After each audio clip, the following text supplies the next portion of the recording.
professor with the University of San Francisco. He's the author of 14 books, including his latest, Raising Generation Tech, which he's brought a bunch of copies of. He's got them at the back. And after he's done his session here, he'd be welcome to come and purchase a copy and have it signed, just like Susan did this morning. He's also Prepare Your Children for a Media-Fueled World, as well as Positive Pushing, How to Raise a Successful and Happy Child. Jim blogs on parenting issues for Psychology Today, the Huffington Post, and on his own website. He writes 3 bi-monthly e-newsletters on parenting, business, and sports, which you can sign up for at the book signing table after his talk and on his website. Jim is a former world-ranked alpine ski racer. He's a second-degree black belt in karate, a marathon runner, and an Ironman triathlete. So he's really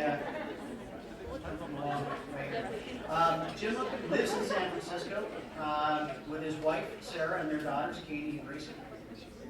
And you can learn a lot more about Jim through drjimtaylor.com, which is his website. Ladies and gentlemen, let's give a warm welcome to Dr. Jim Taylor.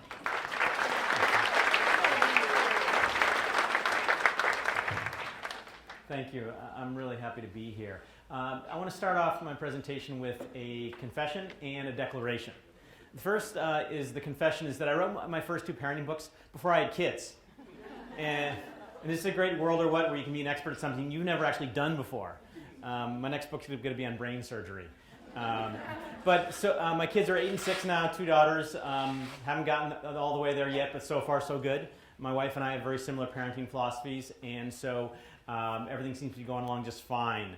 But I have to admit that in about 15 years I might be writing another book titled, I'm Sorry They Seemed Like Good Ideas at the Time. My declaration is this: I'm not a Luddite, I'm not anti-technology. I love technology, I'm a tech geek, and I couldn't do what I do, I couldn't do my work without technology.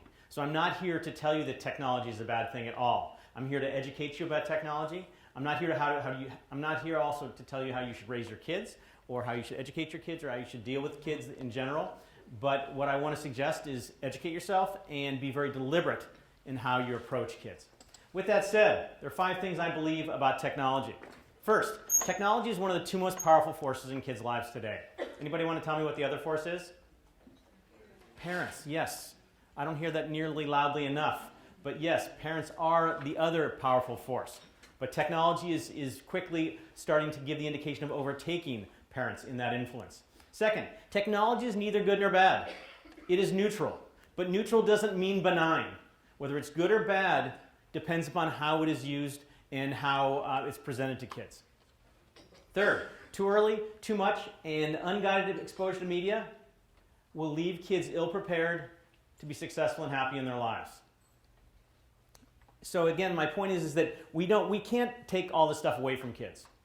That's simply not going to happen unless there's an electromagnetic pulse that destroys the entire infrastructure.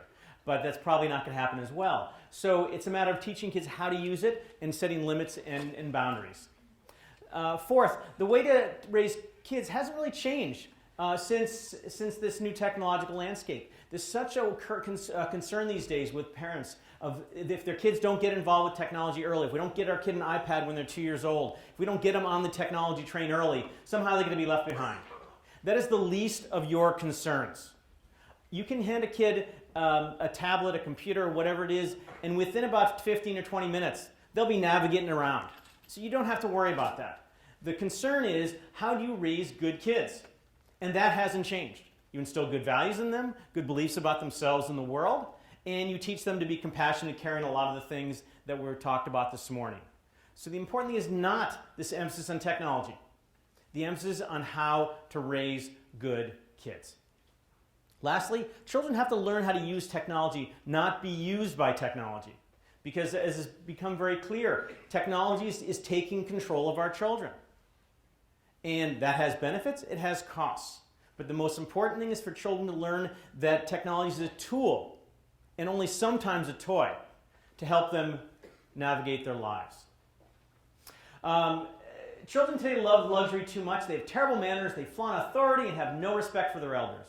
They no longer rise when their parents or teachers enter the room. What kind of awful creatures will they become when they grow up? Do you know who said that and when that was said? Socrates, 400 BC. There's a saying, the more things change, the more things stay the same. So I don't want to paint technology as the end of the civilization as we know it. Because we've heard that when the printing press was invented, when the TV was invented, everybody thought it's going to change the world in this horrible way. And somehow we've adapted and we've survived and we've thrived. So I'm very hopeful of that being the case with technology. I think the challenge with technology is that it has evolved so quickly. The internet has only been around since about 1997 publicly. And Facebook has only been around 6 or 7 years. So the concern is that it's evolved so quickly that we simply haven't had the time to study it, to look at the implications of it on our behavior, on our actions, on how we interact with other people. Right now, it's simply in the rearview mirror that we get to study these things. And the problem is then, by already it's so woven into our culture, into our lives, that we can't take it back. So that's one of our big challenges. So the power of technology. Let's look at some media use. And some of this was mentioned earlier today. Research by the Kaiser Foundation, ages between 8 and 18. How many hours a day do kids spend on it? And the actual number is 7.5 hours. The number that was mentioned earlier of 10 hours and 45 minutes includes multitasking. So if you take a kid who's on their computer and on their phone for an hour, that's actually 2 hours complete. So the actual number is 7.5 hours a day. Now this study was actually a replication of one that was done in 2005, where they looked at the same question and they found that about 5.5 hours of time was spent in front of non-school related screens. And when the researchers began studying it again in 2009, they thought, well, it's probably not going to change much because there's only so much time in a day. And yet what they found was that kids are spending 7.5 hours a day in front of a screen in non-school related time. Now, if you think about that, kids need to sleep, they need to eat, they need to bathe occasionally, they need to go to school, they need to engage in sports and other activities.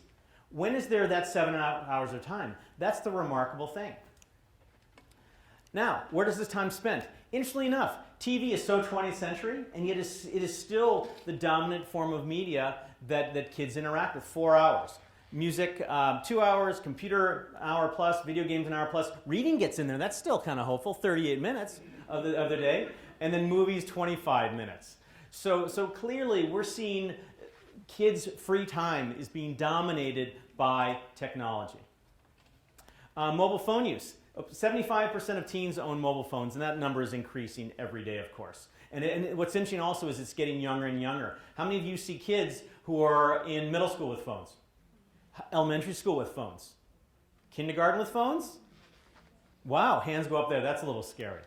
Texting. Here's some. Boys on average text about 30 texts a day. Girls, 80 texts a day. And there was one girl, 2,000 texts a day. And I actually did the math, and it seems mathematically impossible.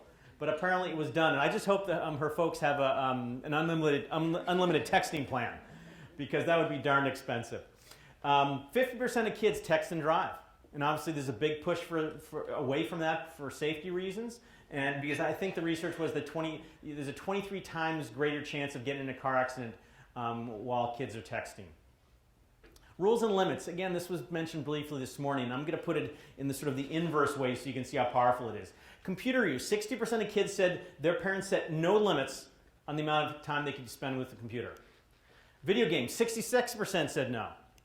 TV, 68%. Music, 85%. What this says is that parents are not doing their job. They're not setting appropriate limits for their children. And if that's the case without those, kids are going to use them. That's 7.5 hours a day. And one thing I want to mention about, there are certainly there's plenty of research to show that there's some real concerns with the use of technology. But one of the biggest ones for me are opportunity costs. Opportunity costs. If you're not familiar with that concept, it's the notion that time spent on one activity is time not spent in another activity. So if kids are spending 7.5 hours a day in front of non-school related screens, that means that's time taken away from studying, exercising, interacting, and sleeping. All pretty fundamental components to having a healthy life. So kids are tech savvy. It's very important that you try very, very hard to remember where you electronically transferred mommy's and daddy's assets. A study came out a year or two ago, and that really suggested to me some misplaced priorities. Young children are more likely to master tech skills than life skills. 58% of 2 to 5-year-olds can play a computer game, but only 43% can ride a bike. 10% can use a smartphone app, but while only 9% can tie their shoes. And more children can open a web browser than swim. Now, I know opening a web browser is pretty important in life these days, but from a safety perspective, I think learning how to swim is a lot more important. So is this a proud moment? First smile, first wave, first steps. Oh, first text message. That just makes me warm all over.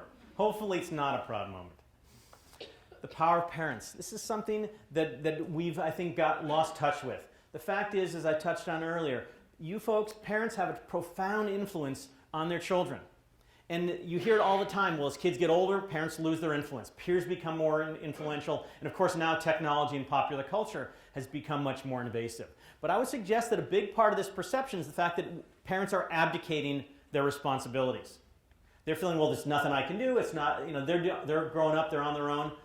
I don't have to do the hard work. And yet it's so important that parents maintain that role. So you do have more power than you think. What's your influence? Well, you decide on your family's relationship with media. And you decide the why, when, where, and how of how your children use media. Hopefully you do. But so often I see parents just give their kids an iPad, give their kids their iPhone, because it's what everybody else does.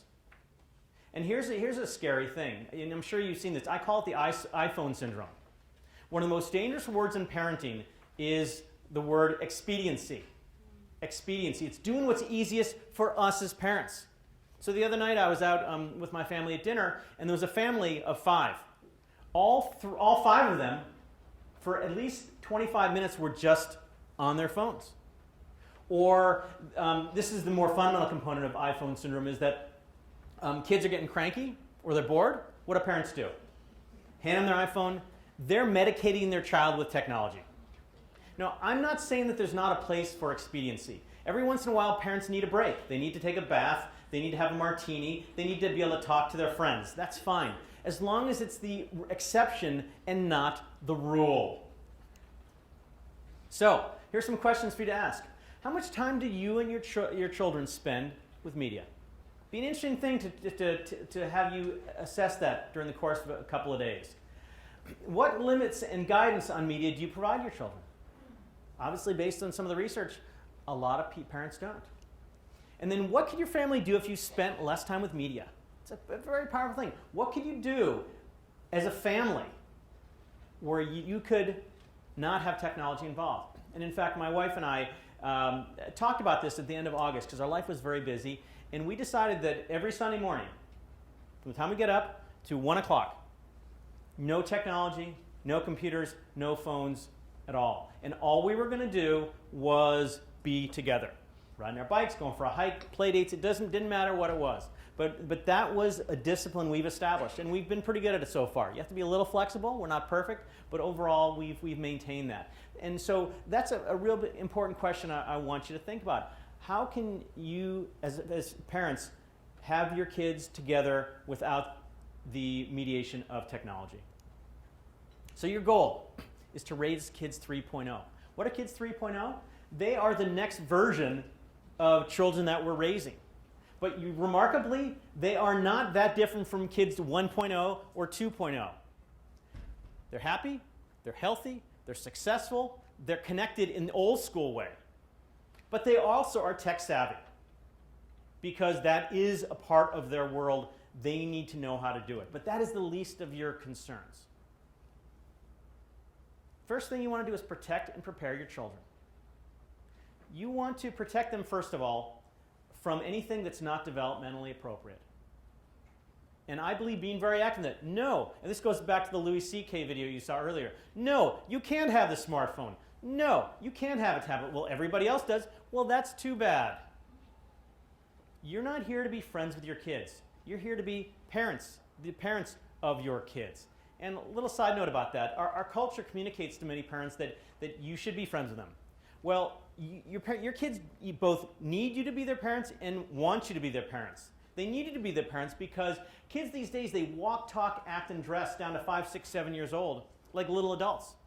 So it's easy to think, well, they're really capable little creatures. But they're not. They're scared kids, they're scared creatures without the skills and the experience to feel safe in this crazy world we live in. They need to know that there's somebody in their world who can protect them. And friends can't protect friends. Friends don't tell friends when to go to bed. Friends don't tell friends to do their homework. That's our role. Also, kids want you to be their parents, even though they don't like to say that. Why? Because they don't want to be friends with you. Because you're not hip. And by the way, if you use the word hip, you're definitely not hip.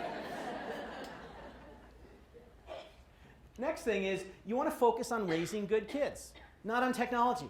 How do you raise good kids? Again, like I said, it hasn't changed much. You instill in them values, attitudes, and beliefs that will enable them to be responsible, have integrity, be compassionate, to be caring, all those other good qualities that we think of when we talk about good people.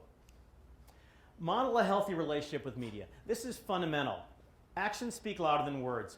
If you have an unhealthy relationship with technology, your kids are going to have an unhealthy relationship with technology. So it's important, as you begin this process of understanding the role of technology in children's lives, is to look in the mirror. And as we all know, it's not always pretty when you look in the mirror. And yet it's essential to do so, because you can be saying one thing, but if you're clicking away on your phone, probably they're going to pick that up. A little side note, I don't know if you've seen this statistic in the US, but there's been a spike in childhood accidents over the last 5 years. And the researchers don't have firm evidence why, but they believe it's because caregivers, both parents and nannies and babysitters, are not paying as much attention to the children because they're on their phones. And I see this at playgrounds and so on, where the kids are climbing up, doing all these things, and the parents are just, playing away on their phone. They're not paying attention. And then to set limits and provide guidance. That is a fundamental role that we as parents provide in every aspect of life. And it is essential here, because without limits or boundaries or guidance, they will just get sucked into it. And one of the big issues these days is this notion of internet addiction. And everybody thinks, well, it's just psychological addiction. But there's been compelling research has shown that technology addiction has the same neurochemical effect as drugs, alcohol, and gambling. And so kids at a very young age are literally becoming physiologically as well as psychologically addicted to their technology. And addiction is not a good way to go through life, whatever it happens to be. And by the way, how many of you are addicted to your technology? Okay, can we be honest now? How many of you are addicted to your technology? Very good. Okay. Also, don't be expedient. I mentioned this earlier. Don't take the easy route. Because what I always emphasize is what is in the best interest of kids. And what's in the best interest of them is not what's easiest for you, or what they like, or what's comfortable or fun. It's knowing what's best for your kids and doing what's best for them, whether they like it or not. Kids 3.0, healthy, happy, successful children. That is the goal, and that process of getting there hasn't changed dramatically despite this entirely new technological landscape. So, you have to be the parent. Can't you keep your parenting to yourselves? No, you can't keep your parenting to yourselves. You must make sure that you remain parents in sending those messages, because if you don't provide that guidance, those messages, popular culture and technology is standing there with open arms saying, come to us, we will care for you. But does popular culture and technology care about your children? No. What's the one thing it cares about? Money. And it will do anything and say anything and sell anything to make more money. Monetization, that's what it's about. I think Google's fundamental premise is do no harm, or do no evil. Well, I'm not going to say they're evil, but they're going down that road because of the pressure to make money. Now, let's start getting our hands a little dirty here. Self-identity in the media-fueled world. So, first, this is a great quote I came across. It's in my book. To all of Chris's friends, this is his father. My son carelessly left his account logged in, so I decided to snoop around. Upon reading my son's personal information, I would like to clear a few things up. My son is not a gangsta. He will not beat a hoe's ass, pardon my language, and he will most certainly not roll a fatty with his boys. So for all of you who think he is some hard-ass thug, think again. He is Chris, a 15-year-old that was afraid of the dark until he was 12 and cried at the end of Marley and Me.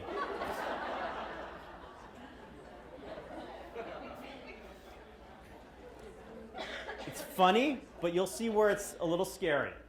So why is self-identity so important? First of all, what is self-identity? It's how children come to perceive and value themselves. It's how they see their place in the world, their unique capabilities, how they can fit into that world. It is the foundation. Well, let me see. And it comes from two places. First of all, it comes from self-reflection. As children interact with the world, they look at how they interact and they say, oh, this is what I'm about. This is who I'm about. This is what's important to me. This is what's not important to me. Plus, they get it through social reflection. All the people that they interact with are mirrors. So when we interact with a child, we give them information about what kind of person they are. So if my daughter does something very kind, well, I reflect back that they did something kind, and they start to think, well, maybe I'm a kind person. Or if they do something not very nice, and I reflect, well, that wasn't very nice, they think, well, I don't want to be a mean person. So that's typically, historically, how kids have developed a sense of self-identity. And what it is, it's the foundation of who children become and what they do. It is a starting point of everything that they see about themselves and how they act on the world. Maybe the most important thing that kids need to develop in their development. But here's the problem. What we're seeing is an externalization of self-identity. An externalization of self-identity. Now, what do I mean by that? That self-identity is becoming externally manufactured. Kids are no longer, in the traditional way, self-reflecting or getting social feedback about who they are. They're being told by popular culture through the medium of technology about how they should be, about what they should believe, how they should treat people, what they should value. And so popular culture, through technology, taps into kids' most basic needs. And three of their most basic needs are to feel good about themselves, to feel accepted, and to feel attractive. And if you think about all the technology out there, what does that provide? Facebook, it's about being accepted. Feeling good about themselves. Well, if I buy an iPhone, or if I wear these sneakers, or if I eat this food or drink this drink, then I'll somehow feel good about myself. And being attractive. You look at TV shows, for example. The TV shows that kids watch, are there any unattractive people in these shows? Not very many. And so the perception of the world is, well, I've got to look attractive. And let's be realistic, not everybody can be Heidi Klum or Matthew McConaughey. But that doesn't make them lesser people, and yet that's the perception kids are getting. So this has been the shift from self-expression, this idea of this is who I am world, to self-promotion. This is how I want you to view me. Because a fundamental question that's coming about here is that how can I ensure that others view me positively? And what the research shows on Facebook, for example, is that if you look at the photos and the comments that are made, they tend to be all very positive ones, very self-aggrandizing. And the reality is, as human beings, we have, quote, attractive sides, and we have some unattractive sides. We have bad days, we have good days. We get angry, we get frustrated, we get happy, we get joyful. But that's not the image that kids are presenting out there, because why? What is the goal of a child who is involved on Facebook? To maximize their friends. And I'll get to that in a little bit. So there's this blurred line between real self, and these days many kids don't even know who their real self is. And this manufactured self of who do I need to be popular and to be attractive and to be accepted. And this difference between who the person is and who the persona is. Because with social media, what they found is that the researchers found is that kids are creating these persona that are not accurate representations of who they actually are. Like the quote from the father about his son's Facebook page. Why does that boy talk that way? Because he thinks it will make him popular and cool and accepted. Do you think that's really who he is? Clearly not. So with Kids 3.0, what can you do? First of all, reflect back who kids really are. What are their values? What's important to them? What are their passions and their interests? What are their achievements? How are they with relationships? Who do you see them as? Because again, popular culture and technology is not providing an accurate mirror. You can think of those circus mirrors that are all distorted. So it's up to us as parents, as educators, as coaches, as other people in their lives, to provide that accurate representation. This is who I see you being. Then to ground your kids in reality. Now, don't even get me started on reality TV. Why it is called reality TV, I have no idea, because it's not the reality of anything, any world that I know. And yet this is the perceptions they get. What are some of the messages from technology and popular culture that they call reality? Well, it's all about appearance, status, popularity, wealth, having stuff, being mean. Much of reality TV should be called humiliation TV. The Biggest Losers, there's a certain inspiration, I suppose, in people losing weight, but it's really about laughing at those pathetically fat people who, thank God I'm not them. That's not my perception, that's how people think. It's pretty painful just talking about it. Ground your kids in reality. What are the positive values you want to communicate to them? What are the appropriate behaviors? Because so many inappropriate behaviors are being communicated through technology. What are the expectations, the healthy, positive expectations you have for kids? What are the actual consequences of their actions? Because so much in the media world, there are no consequences. Violent video games, kill, kill, kill, kill, kill. Well, nobody really dies.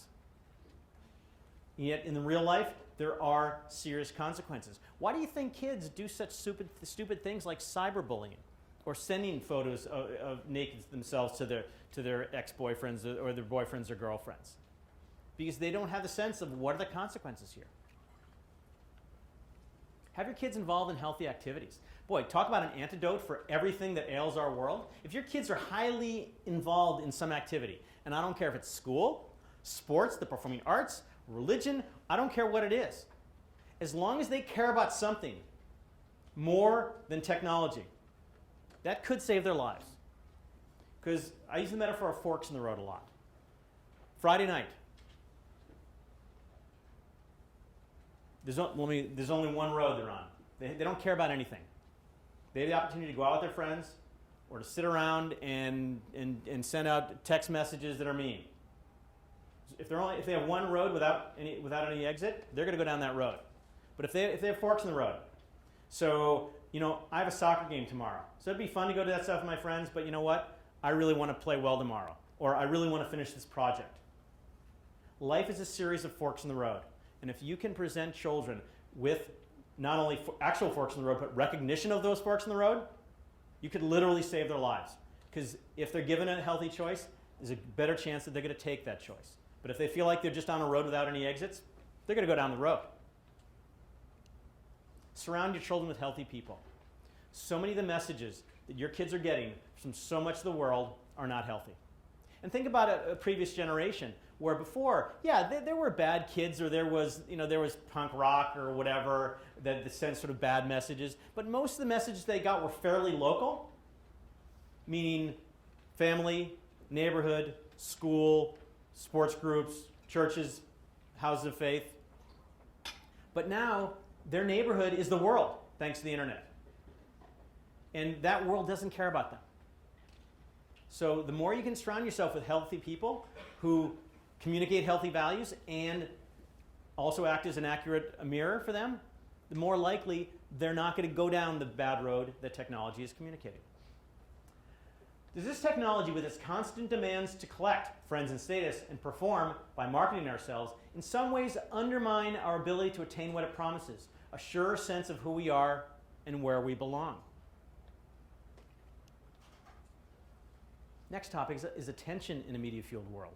The ability to focus, the ability to pay attention to the things that kids need to be successful and happy, and to avoid the distractions that take them away.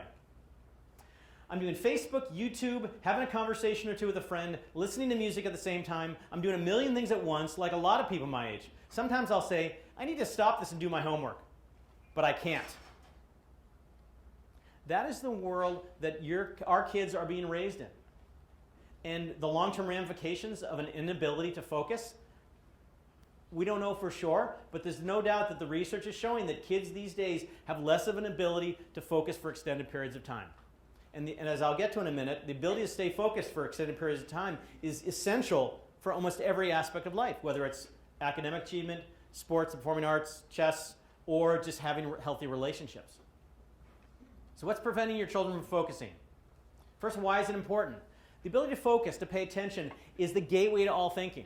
Perception, thinking, memory, language, learning, creativity, reasoning, problem-solving, decision-making. Every component of thinking starts with paying attention to the thing you're thinking about. If they're not focusing on it, they're not going to be able to think well about it.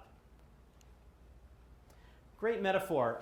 Nicholas Carr, the author of The Shallows, which explores the changes that occurred since the internet, makes this wonderful metaphor. Think about reading.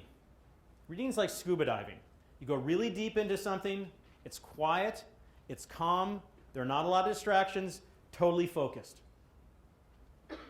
Surfing the internet, it's like jet skiing. Flying on the surface, really fast, really exhilarating, unable to focus on any one thing at a time because things are flying by so fast. I want you to save that metaphor as we explore this idea and how it affects kids' ability in particular to learn. So here's a question for you. What are children's greatest challenge to focusing, to paying attention? Well, more grandly technology, but multitasking. Multitasking. Now, how many of you are multitaskers? Okay. No, you're not. How many of you are good at multitasking? No, you're not. Research has shown that people are incapable of multitasking, at least in the sense we think of it. Yes, I'm standing up here, I'm walking, and I'm talking, because it uses different parts of the brain. But any activities that require the same parts of the brain, we can't do at the same time. So when kids are at their computer and they've got their phone and they've got a book open, they think they're like taking all this information in at once, but they're not. What they're doing is moving their focus from the computer to the phone to the TV to the book and maybe some music playing in the background. But what the research has shown is that even though their eyes zip from here to here, there's actually a lag time where it actually takes time for them to refocus from one to the other. So it's actually phenomenally inefficient to multitask. So let's look at some of the research on it. First of all, children perform worse on homework while watching TV. Let's get a little more specific. Students were asked to study a computer, do homework on a computer while watching a TV for 30 minutes. They were then asked, after those 30 minutes, how many times did you look at the TV? How many times, throw out a number, how many times do you think they said? What's that? Once a minute, so 30 times. Okay, not bad. Anybody else? No? What they found was they said they looked at it 15 times. Do you know how many times they actually looked at it? 120 times. Even more powerful is this. The median length of time they were looking at either the computer or the TV was 2 to 6 seconds. Now, can somebody actually learn something effectively and efficiently when they're only looking at it and processing it for 2 to 6 seconds? No. The ability to learn something comes from being able to focus on it intently for an extended period of time. The ability to stay on task was predictive of grades. Kids who multitask, total hours immersed in media, checking Facebook once every 15 minutes was associated with lower grades. You don't have to be a rocket scientist to see why. They're simply not paying attention to the stuff long enough to learn the stuff, which then translates into poor academic achievement. 73% of college students can't study without media. They have music playing, they're checking their phone constantly, there is no downtime. A little side note on this too, is that kids realize, and I see this in my practice, kids realize that it's tiring being connected all the time. It takes energy. They're being bombarded by information that they can't process. Plus, they don't have time to process it. They just have to output it. So it's this constant in and out. And what they're lacking is what I call interput, where you take the information and you just think about it and process it and understand it and explore it. It's just this constant flow. There's no place to stop. And it backs up. We all know that feeling when we've got too many emails coming in than we can handle. And what do you start doing? You start deleting. So what do kids do? They start deleting information that they might in fact need. So I encourage you to teach your children to single task. How many educators out here? Okay, this is something where you can have a huge role, is giving them an environment that will enable them to single task. What does that mean? First of all, you have to build a case for single tasking, because the fact is, it's not something they're accustomed to. And so you have to get buy-in, you have to provide a rationale. Well, it's inefficient to multitask, it doesn't work, you'll do less well in school, and you'll lose time that you could be spending on other activities. Create a quiet space. Put away media. Kids should not have any kind of media around when they are studying, except classical music. The research has shown that music that doesn't have lyrics, they can study very effectively with, because it doesn't activate the language part of the brain, so it doesn't conflict with what they're studying. Creating that quiet space and giving them the discipline to get rid of their media. Now keep in mind here, people, many kids are addicted, but a lot of them have just developed bad habits because that's the world they're in. It's hard to break habits, but it's possible. I find it takes about 2 to 3 months for kids to break their internet habit. And once they do, they look back and go, that's the dumbest thing I ever saw, and I can't believe all my friends are that way. So it's something you need to work on. Help them get comfortable, but not too, and organized.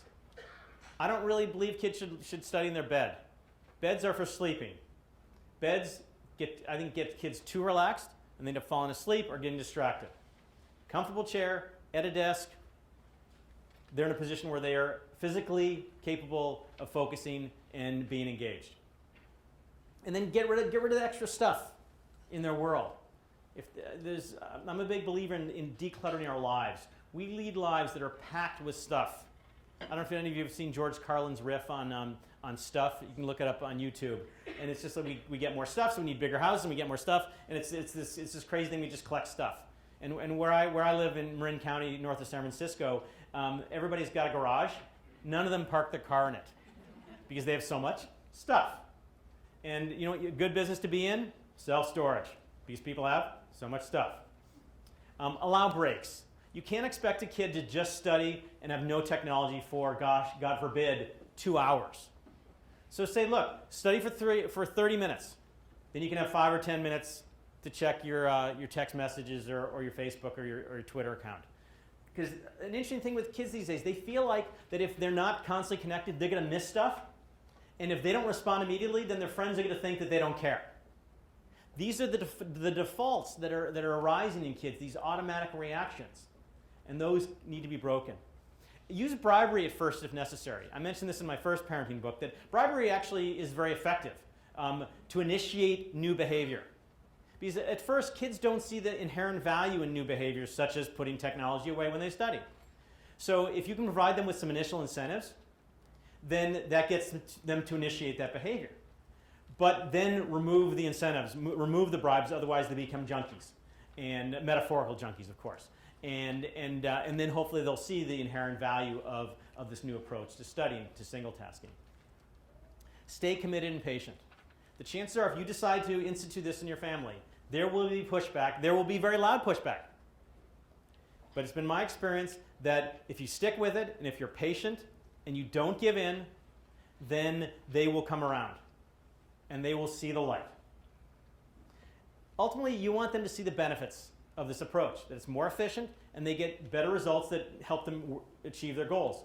Whether, again, it's in doing well in school or having more time with their friends or whatever it might be. There are unintended consequences, though.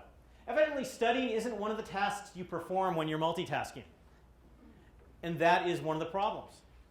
Multitasking prevents kids from doing the things that they're supposed to do as one of the tasks. Next topic, decision making. Decision making. This is one of my favorites because this goes back to the fork in the road issue. The decision making is really, really important. So here's a question. Why do children make bad decisions? Why do children make bad decisions? Well, I've done some surveys on this, and this is what I've come up with. They think it'll be fun. But what's interesting is when I ask them after the fact, was it as fun as they thought it would be? And they go, no, not really. They don't stop to think. That's the nature of kids. They have knee-jerk reactions to something that looks fun, or that's a stupid thing to do, let's do it. And you know the jackass movie phenomenon, definitely not something I would like to have my kids see. Of course, peer pressure. Big reason why kids do stupid things, because their friends are doing them, and they want to be accepted. And what can you do there? Well, make sure your friends, your kids have friends who are going to encourage them to do good things and not bad things. Boredom. There's a biblical saying that idleness is the devil's playground. Is that it? Yeah. If kids are bored, they're going to look for something that's stimulating. And the most stimulating things are the things that generally are stupidest. And from one end of jumping off the roof to taking drugs and driving. They don't consider the consequences. Again, kids rarely will sit down and go, is this a really stupid thing to do? They don't think that way. And I'll explain in a minute why. And ultimately, one of the most popular responses I got from kids was, I just really wanted to piss off my parents. And pardon my language, it gets their attention. So, the problem that all this stuff boils down to is called executive functioning. This is the part of the brain called the prefrontal cortex. And it involves the fact that the prefrontal cortex doesn't develop fully till the kids' early 20s. So the kids are behind the 8 ball when it comes to decision making right off the bat. You can assume they're wired to make bad decisions for all the reasons I just mentioned, plus the fact they don't have experience, they don't have perspective. So invariably, of course, they're not going to be able to regulate, control, and manage their behavior. Let's explore decision making even further. Let's look at decision making in the analog world, back in the day. First of all, there was time to avoid bad decisions. So let's say the child, a teenager, was really angry at his girlfriend. So he might call up his friend and say, oh, she's this and that and the other thing, and it's terrible, she's awful. But then there was time to calm down. There was time to reflect on the situation. You know what I said about her wasn't very nice to my friend. And I really want to keep her as a girlfriend. Then to consider the consequences. Gosh, she might break up with me now. She might really hate me. Then they might change their mind in that time. And then they can avoid the embarrassment, disgrace, and potential criminal charges.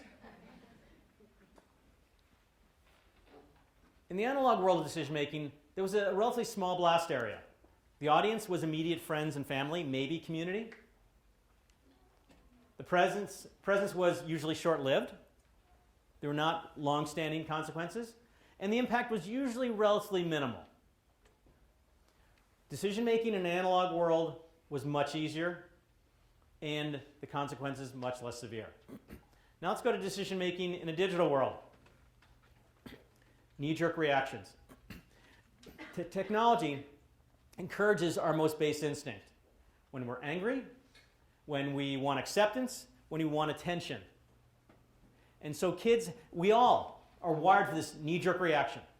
Unfortunately, technology now allows us to act on that knee-jerk reaction. And it discourages deliberate thinking. So after he called up his friend to complain about his girlfriend, in an analog world, he had the time to call back and say, you know what, let's keep this to ourselves, okay? And his friend, because he's his friend, would say, okay, yeah, you were just angry and upset, that's fine. Now, it's like I'm mad at my girlfriend, Facebook, Twitter, she's a bitch, she's this, that, and the other thing. You can't go back online and say, hey guys, can you just erase those? What are the chances of that happening? Nil. And it's role modeled constantly in popular media. You see bad decision making everywhere, in every form of technology. Reality TV, Facebook, Twitter, Instagram, and so on. It's obviously quicker and easier. It's so much easier and quicker to make stupid decisions than ever before.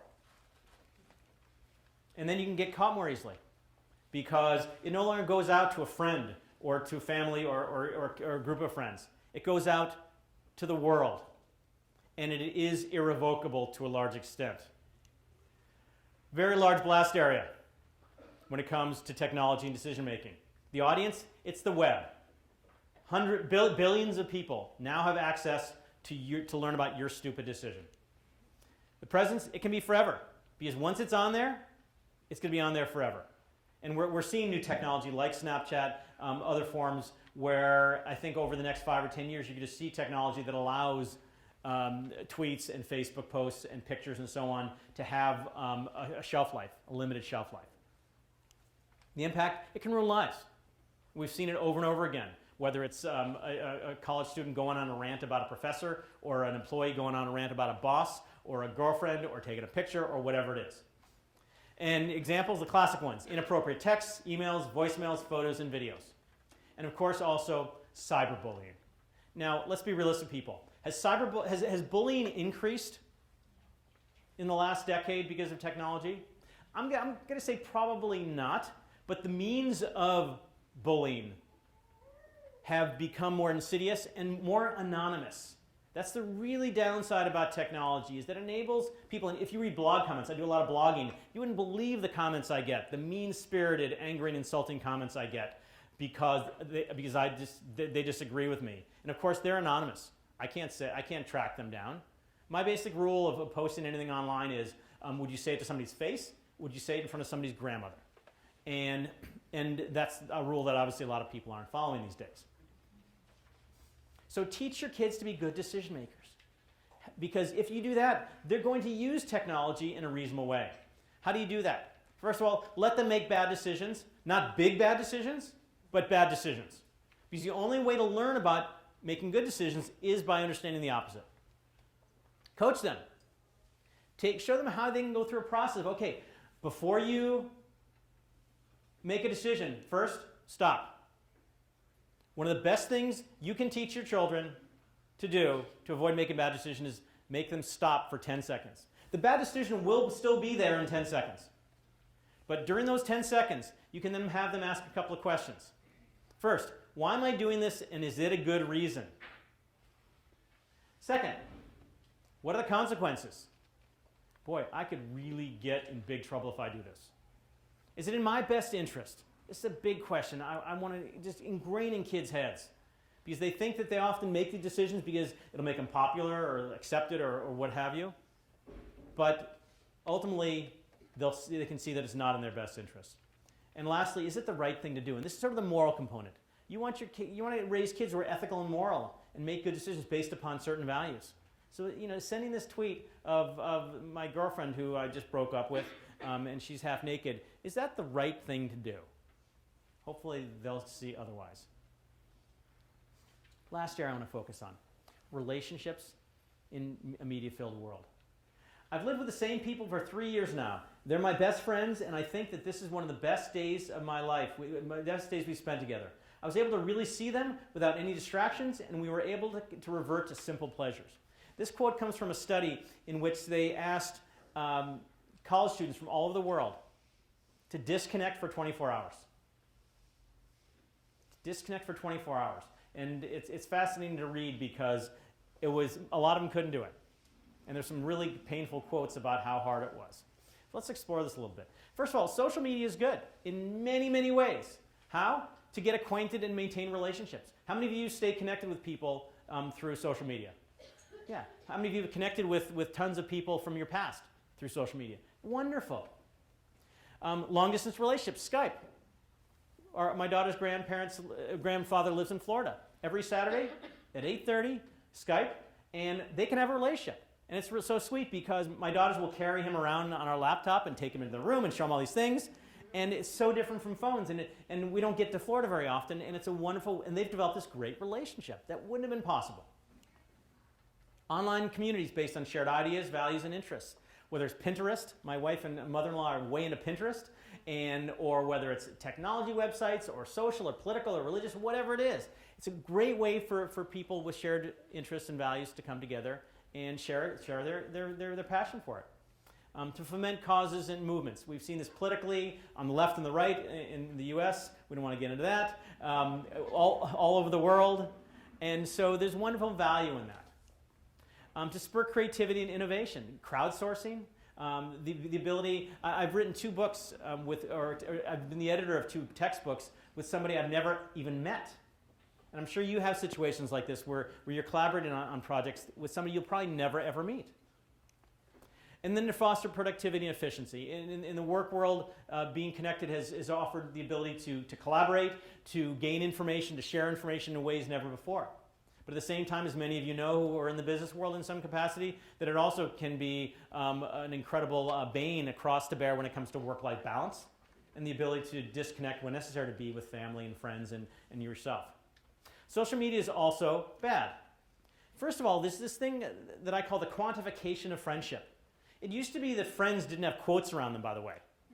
It used to be that it wasn't the number of friends you had, but the quality of your friendships. Now it's about the accumulation of friendships. And there's research that has shown that kids these days who have more friends, it affects their self-esteem. They have higher self-esteem. If they get defriended, it hurts their self-esteem. They feel rejection. So this is a troubling thing because the kids are losing perspective on what friendship, which is a deep form of relationship, means. And the ability to establish a healthy relationship is obviously the foundation of everything that we do. Missing information. If you think about a text message or even a phone call or a Facebook post, there's so much information that is missed, that's not included. In most cases, you can't see, you can't hear, you can't smell, you can't touch. And how often have you had an email that was misinterpreted? Emotional content is lost. And emotional content happens to be the most fundamental component to relationships. So kids are growing up without this information. And you can think of these things as relationship skills. How do you develop skills? Through experience and practice. So if kids are not able to engage in the practice of relationship skills, they're going to be less skilled.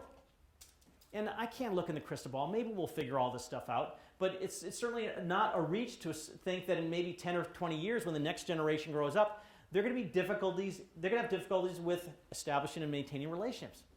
I don't know. It's easy to distort yourself. We talked earlier about the manufactured self and the persona. Clearly, you can put anything, any picture, any words you want on Facebook about who you are. But it's not who you are if it's not truly who you are. And yet sooner or later, let's say two people meet on Facebook, through Facebook, they will get to a place where they go face to face and, oh my gosh, you're not 6'3", you're 5'8". Or whatever it might be. You don't look like Brad Pitt, huh? Whereas in real relationships, you can't lie about those things. The shallowness of communication. How much can you communicate in 140 characters? Now you can say, I love you. That's great. Very few. But how deep can you go in such limited formats? And yet this is the way kids are learning to communicate. And classic stuff. I have a running route near my house that I do every afternoon around the time kids get out of school. I run by a middle school and a high school. And I will see kids walking, and by the way, probably 90% of the high schoolers and 75% of the middle schoolers are leaving school. What's in their hand? Their phones. They're sitting on a park bench. They're not talking to each other. They're probably texting each other even though they're a foot apart. I don't know. But it's real relationships are about depth, and that requires a lot of characters. That is a lot of words, a lot of intention behind it. Interesting, though, it fulfills the needs for friendship, affiliation, and entertainment without full engagement. Because there's always the screen mediating. There's always the ability to hit delete or hit exit. So it prevents kids from getting fully into relationships. After all our online chats, it's great to finally meet you in person. Same here. And you're seeing that with kids these days. Meeting your family. Media is affecting how families interact, the quality of family relationships. Working parents, when arriving home, are totally ignored by wired children 50% of the time. So think of it, if you have kids on their computer listening to music, you walk in the door, how often do they not say hi to you? By the way, just to be fair, about 20% of non-wired kids ignore their parents when they walk in the door. So it's not all technology's fault. Family time is hurt by social media.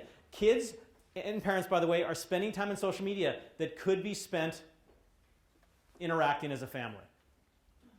Here's a remarkable one. Children who use a lot of media feel less supported by their parents. Gee, why is that? Because you're not interacting with your parents. Pretty obvious. You want to feel supported by your parents? Have a little more interaction with them. Parents are often immersed in the media as much as their children. This is something to recognize, and again, this goes back to the idea of looking in the mirror. Parents are human beings. How many of you are human beings, right, by the way? Okay, this is Canada, so I thought there'd be more up here. Okay. Anyway, as human beings, we are susceptible to these messages as well. We want to be popular. We want to be accepted. We want to feel attractive. We don't want to be left out. We want our parents to think we're hip, and you know how I feel about being hip. And so we are susceptible to that as well. And so we can get sucked into the same addiction as our kids. So what can you do? First, be a role model for media and relationships. Make sure you have a healthy relationship with technology. Also, make sure that you're emphasizing relationships in your family. That is a fundamental value, because where do kids learn how to develop relationships? Most basically, it starts in the family, then extends into peers and so on. So what kind of message are you sending to your kids about relationships? Stay connected to your children. But I put quotes around connected because I don't mean it in the present day sense. I mean literally stay connected with them. Is sit down with them, talk to them, hug them, read with them, do activities with them. That is real connection. The wired or wireless kind, that's this kind of connection. Talk to your children about media's messages and relationships. Again, your kids are being inundated with messages about you got to be on technology, you got to be connected. If you're not, you're going to be lost, you're going to be a loser, you're not going to be in on everything. And they're also learning about messages about that the relationships are about quantification of friends and staying connected every second. If you don't send them different messages, then they're going to buy into those other messages. And that's not a road you want to go down. So is this the future of families? Dear Andy, how have you been? Your mother and I are fine. We miss you. Please sign off your computer and come downstairs for something to eat. Love, Dad.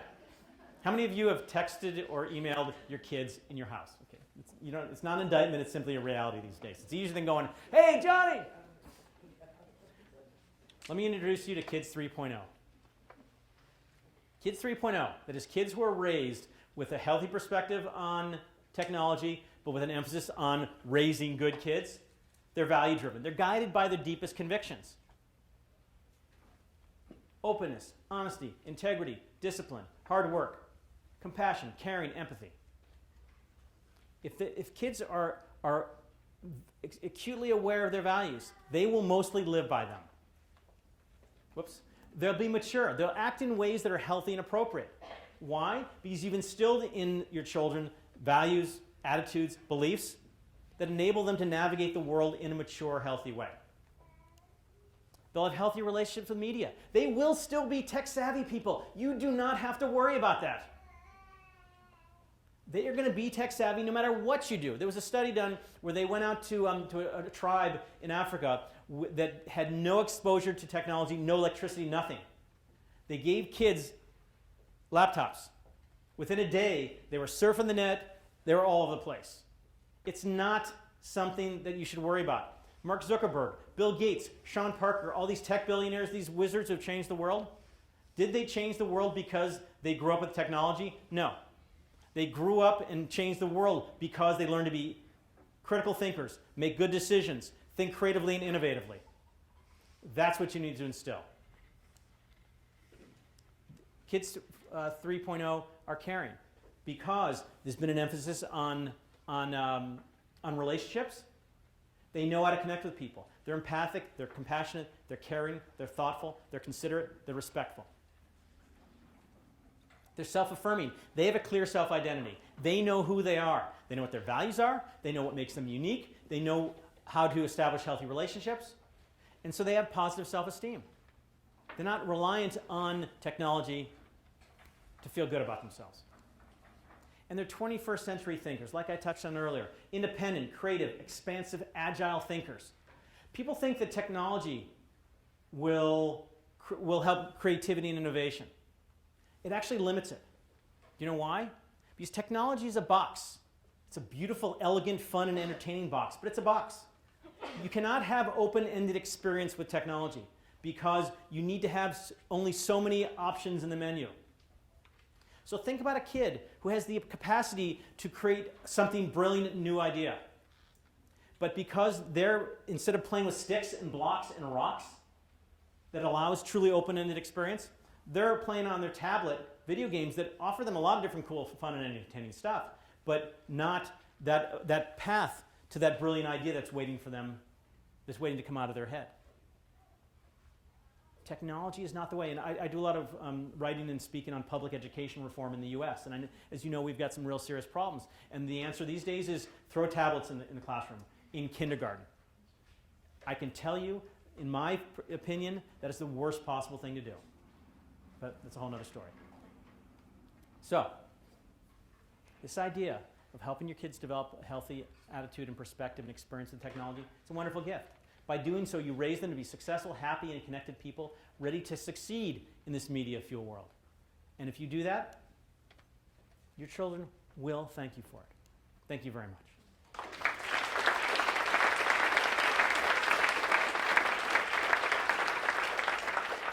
We're doing pretty well on time. Can we take some questions? Absolutely. We certainly have time for that. Questions?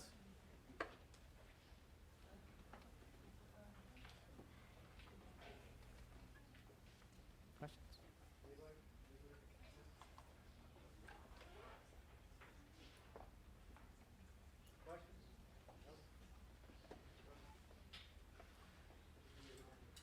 That's okay. So you can just speak up.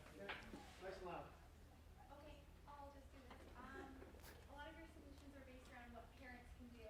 If not everyone is blessed with fantastic, amazing parents, not everybody has the time to take care of their kids in maybe the best way. What is something that can be done at the population level to support kids who don't all have the same breadth of fantastic parenting available to them? Right. Well, believe me, so many kids are growing up, whatever socioeconomic status they're in, with not the best role models of parents. Just because you have money doesn't mean you're a great parent, that's for sure.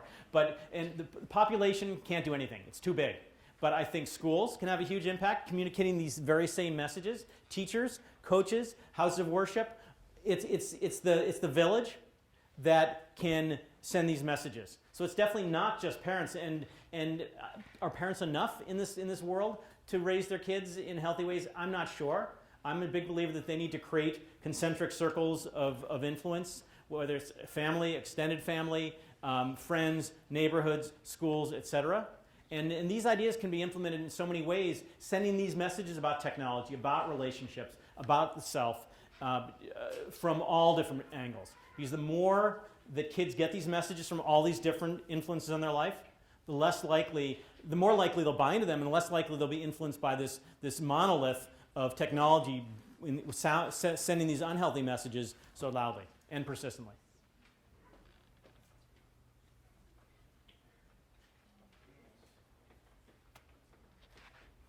No.